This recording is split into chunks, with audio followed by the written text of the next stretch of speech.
Assalamualaikum warahmatullahi wabarakatuh. Nama saya Muhammad Dafa Musyafa dari Universitas Widya Gama Malang, Fakultas Hukum. Dan di sini saya akan membahas tentang strategi ketahanan nasional menuju Indonesia Emas. Mengapa Indonesia Emas 2045? Jadi kita mulai dengan memahami apa itu Indonesia Emas 2045. Ini adalah visi besar Indonesia sebagai negara berdaulat, mandiri, dan berkepribadian tepat di usia 100 tahun kemerdekaan kita. Visi ini mencakup 4 pilar utama, yaitu poin pertama, sumber daya manusia unggul. SDM yang cerdas, produktif, dan berdaya saing global. Poin kedua, pembangunan ekonomi berkelanjutan, ekonomi yang inklusif, merata, dan berorientasi pada masa depan. Poin ketiga, pemerataan pembangunan, yaitu pembangunan yang tidak Jawa sentris tapi Indonesia sentris. Poin keempat, ketahanan nasional dan tata kelola pemerintahan, negara yang stabil, aman, dan bersih dari korupsi.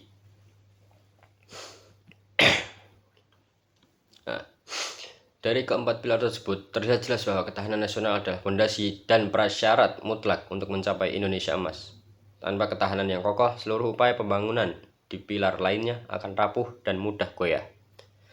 Peran ketahanan nasional dalam mewujudkan Indonesia Emas. Ketahanan nasional seperti yang kita tahu adalah kemampuan sebuah bangsa untuk menghadapi dan mengatasi segala tantangan, ancaman, hambatan, dan gangguan demi kelangsungan hidup dan pencapaian tujuan nasional dalam konteks Indonesia Emas. Peran ketahanan nasional menjadi sangat strategis, yaitu dibagi menjadi beberapa poin. Pertama, menjamin stabilitas untuk pembangunan. Indonesia Emas membutuhkan lingkungan yang stabil dan aman agar investasi bisa masuk, inovasi bisa berkembang, dan masyarakat bisa produktif. Ketahanan nasional khususnya di bidang politik dan keamanan memastikan stabilitas ini terjaga. Selanjutnya, mendukung peningkatan kualitas SDM. Sumber daya manusia unggul adalah target, namun untuk mencapainya kita butuh lingkungan yang kondusif, sistem pendidikan yang kuat, dan masyarakat yang sehat. Ketahanan sosial budaya berperan menjaga kohesi sosial, mencegah radikalisme, dan menumbuhkan nilai-nilai Pancasila menjadi karakter SDM unggul. Selanjutnya, mengamankan pembangunan ekonomi berkelanjutan.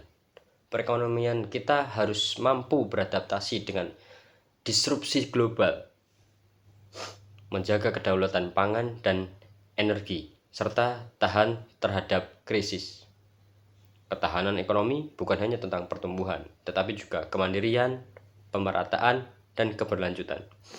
Ini berarti kita harus kuat dalam menghadapi fluktuasi pasar global, ancaman resesi, hingga dampak perubahan iklim terhadap sektor ekonomi. Selanjutnya, menjaga integritas wilayah dan sumber daya. Indonesia adalah negara kepulauan dengan kekayaan alam limpah.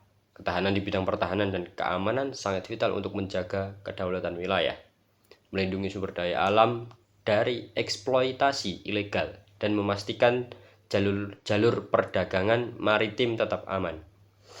Strategi ketahanan nasional menuju Indonesia Emas. Lalu, bagaimana strategi ketahanan nasional menuju Indonesia Emas? Harus bersifat holistik, adaptif, dan berkelanjutan, mencakup gatra ketahanan.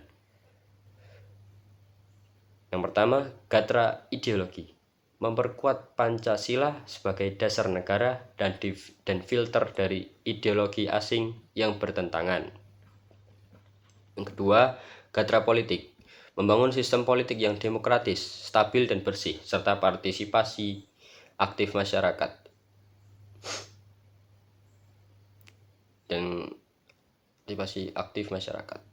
Mendorong pertumbuhan ekonomi yang inklusif, mandiri, dan berbasis inovasi, serta memprioritaskan ekonomi kerakyatan dan hilirisasi. Selanjutnya, gatra sosial budaya. Memperkuat karakter bangsa, merawat kebinekaan, toleransi, dan gotong royong, serta melawan narasi yang memecah belah. Selanjutnya, Gatra Pertahanan dan Keamanan. Membangun kekuatan pertahanan yang modern dan profesional, serta melibatkan seluruh komponen bangsa melalui sistem pertahanan semesta, atau disingkat dengan Sishankamrata. Gatra Geografi. Memanfaatkan posisi geostrategis Indonesia sebagai poros maritim dunia. Gatra Demografi. Mengelola bonus demografi menjadi kekuatan produktif dan SDM unggul. Dan yang terakhir, Gatra Kekayaan Alam, mengelola sumber daya alam secara berkelanjutan dan berkeadilan untuk kemakmuran rakyat. Dan dari semua gatra ini adalah untuk mewujudkan Indonesia Emas 2045. Strategi ketahanan nasional adalah kunci utama untuk memastikan perjalanan menuju visi tersebut dengan lancar dan aman dan berhasil. Mungkin cukup sekian. Wassalamualaikum warahmatullahi wabarakatuh.